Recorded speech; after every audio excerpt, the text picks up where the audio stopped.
Hello, and welcome to the Strategic Storytelling Podcast, the podcast where you'll learn how to communicate like a pro by leveraging the power of stories.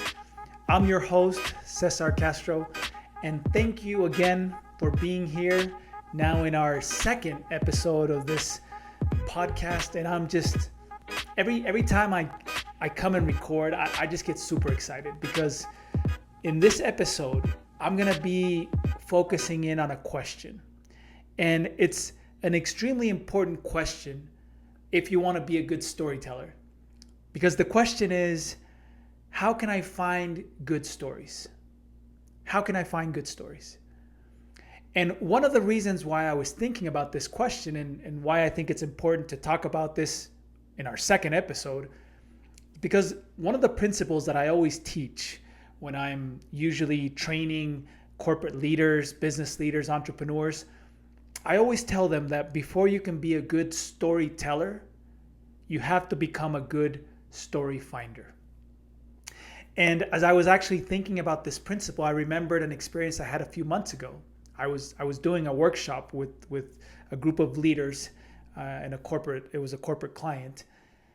And when we were talking about this, the importance of becoming a story finder, one of the participants, it was actually a lovely lady, she raised her hand and she says to me, Cesar, look, I know that you do this for a living, right? You're a storyteller and you train people in storytelling and you probably are trying to find stories all day long. But then she said, but what about me? I mean, I'm just, I'm not a professional storyteller or a professional speaker. I want to be a good communicator, but I don't think I have good stories. I don't think I have good stories. And when I was remembering this experience, actually, I remembered that it's happened a lot of times in different workshops that I've done with clients, where this is one of the main, we'll call it one of the main barriers that usually people have when it comes to storytelling. They think that they don't have good stories.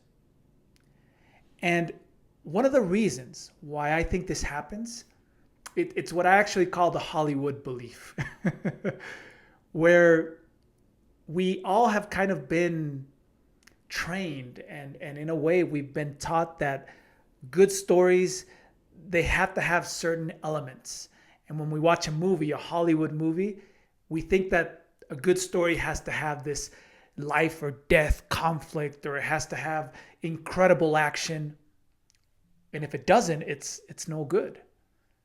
So when we start analyzing our own stories and the ones that we have locked up in our storage in our brain, we compare it and we think, you know what? I don't have any stories like that.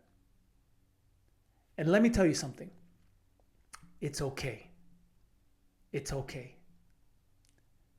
Now, if you do have a sensational story, a life or death story, or you were lost in the mountains for a few days and you had to survive, or you had to fight with a wild animal. If you have any type of story like that, which are sensational stories, I always tell my clients, let me help you. Let's build out a great speech that you could even probably travel the world and make money telling those type of sensational stories. Now, if you don't have those type of sensational stories, which is 99% of us, and I'm included in that as well, what we have to look for are what I call simple stories. Simple stories. There's power in simplicity.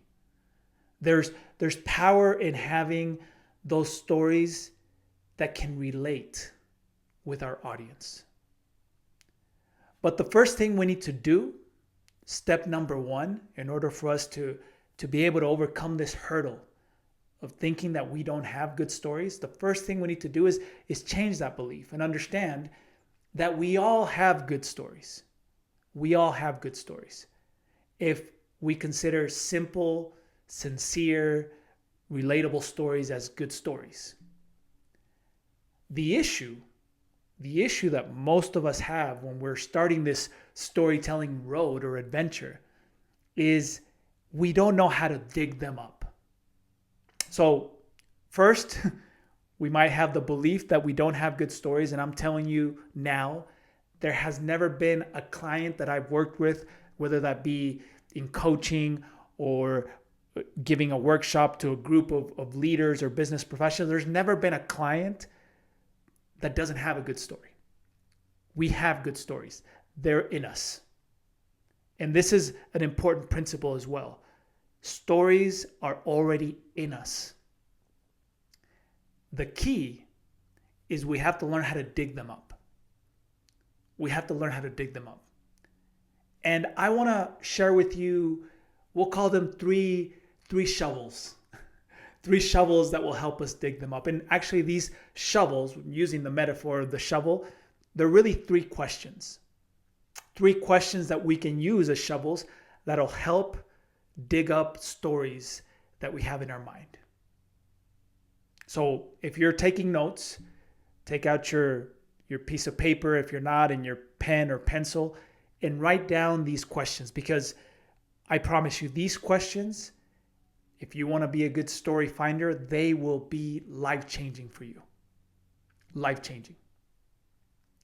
The first shovel, or the first question, and these 3, just as a side note, are not the only 3.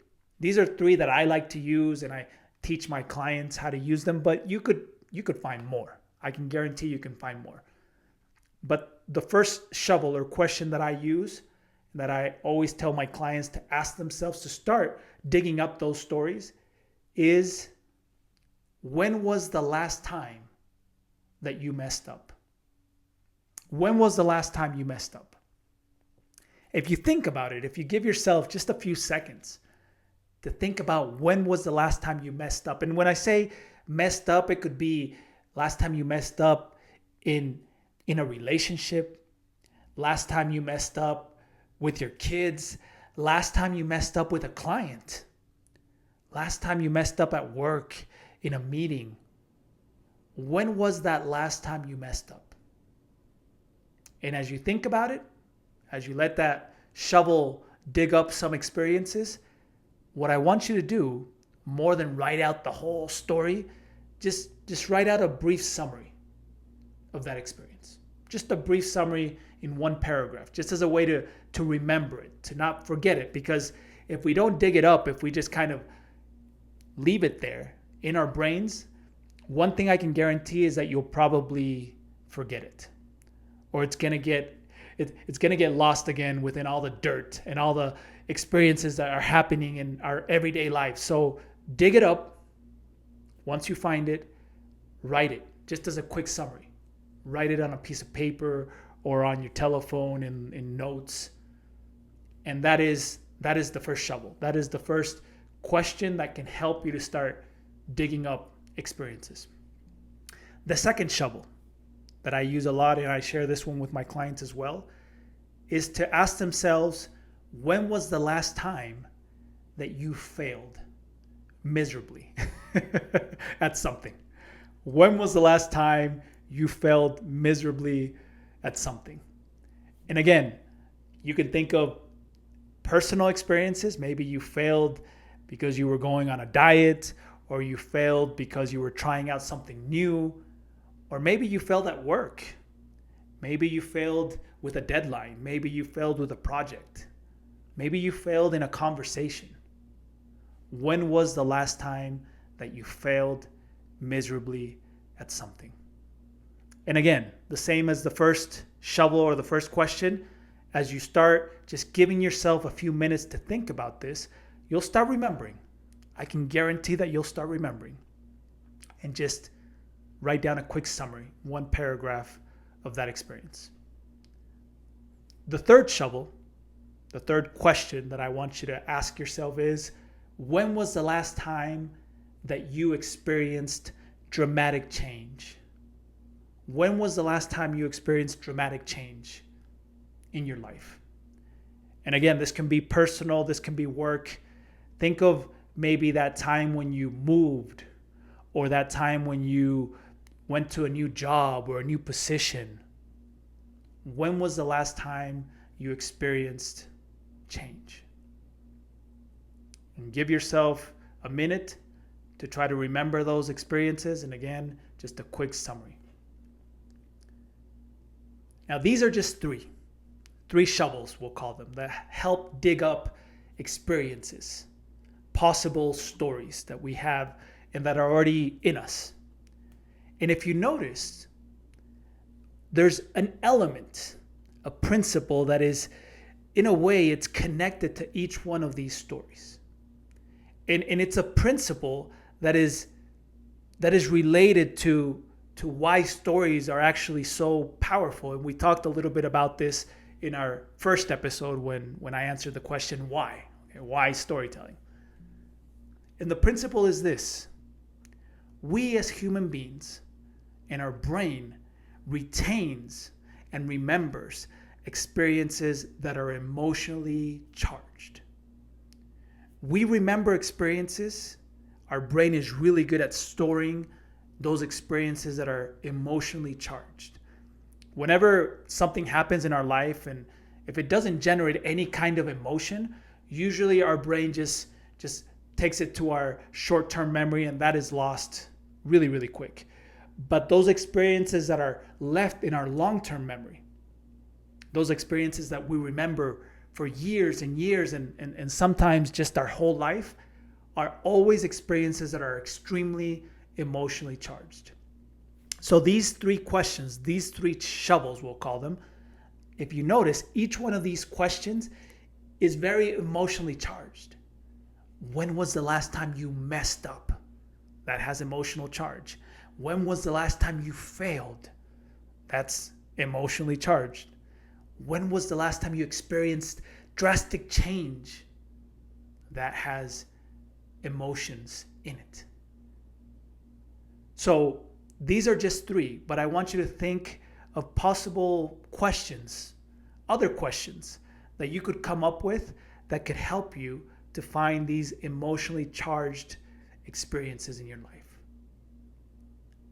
Now, once you start digging up these experiences, possible stories, okay, potential stories, we'll talk about it in some future episode where I'll share with you how to structure these stories. Right? There's a way to also see if these experiences that we're now digging up, if we can transform them into strategic stories, and we'll talk about that in probably a few more episodes down the road.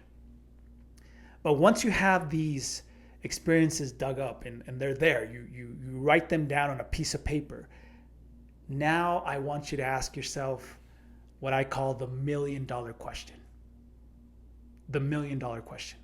And this is the reason why it's the $1 million question, is because this is how you really find the value. This is how you really find the real value in your stories. Ask yourself, what did I learn? What did I learn from this experience?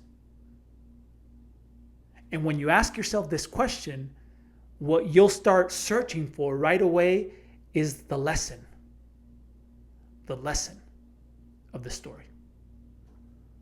And that will make it much easier once you start identifying the lessons from each one of these experiences or stories that you're digging up. It'll be much easier to start categorizing your stories. And I want to share a little secret with you. And this is something I've seen, again, with hundreds of clients that I've coached and helped. When they start searching for stories, and when you start thinking of storytelling as a strategic tool, right? So each one of these stories is a strategic vehicle to potentially communicate your ideas.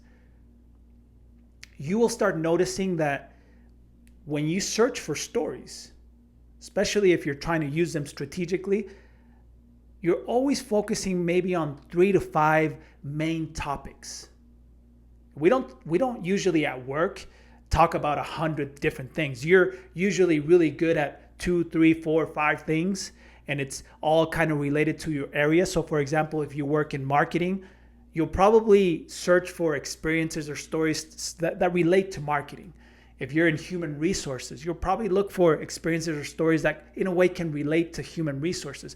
If you're a manager and you work with a team, and you're probably thinking of stories or ideas that you can communicate to your team about teamwork, about synergy, about communication. And you'll notice that usually you have 3 to 5 categories of topics that you're always talking about. So when you ask yourself this question, when you ask yourself the question of what did I learn from these experiences, right away that'll help you to start categorizing. Oh, this story I learned about leadership. Okay, so I'll put it in my leadership category. This story I learned about teamwork. Okay, so I'll put it in my teamwork category. Oh, in this story I learned about innovation or transformation. Okay, I'll put it in my innovation or transformation category. And what will start happening is that these 3 to 5 categories that you're usually talking about or communicating about to your organization, to your client, you're now going to start noticing that you'll start having these stories there. You're going to start having a wealth of stories that then later on the line, when you want to use one of these to communicate your idea or for your presentation, now we'll be able to start working on these and structure them and craft them strategically so you can communicate your ideas. So I want to invite you to do something, because in every episode, I will always leave an invitation to help you. I want to invite you first to apply these 3 shovels, these 3 questions, to dig up stories, to start. This is a good way to start. Now, if you come up with other shovels or other questions that you can ask, no problem. Do it. Just remember that these questions have to be emotionally charged, because those are the stories or the experiences that our brain really, really retains. So first, apply at least these 3 shovels to start digging up new stories. And second, use the $1 million question. What did I learn? To start categorizing. Start finding those 3 to 5 categories that you're always talking about, topics that you're always talking about, and start categorizing them. So now you can have an abundance and a wealth of possible stories that you can use to communicate with more impact. I hope this helps you. I hope that this episode opens your mind, lets you know that you have good stories. They are within you. They're there. You just have to learn how to dig them up. Thank you for listening to this strategic storytelling podcast, and be on the lookout. Remember to be on the lookout for the next episode, where I'll continue to help you to learn to communicate like a pro by leveraging the power of stories. Bye-bye.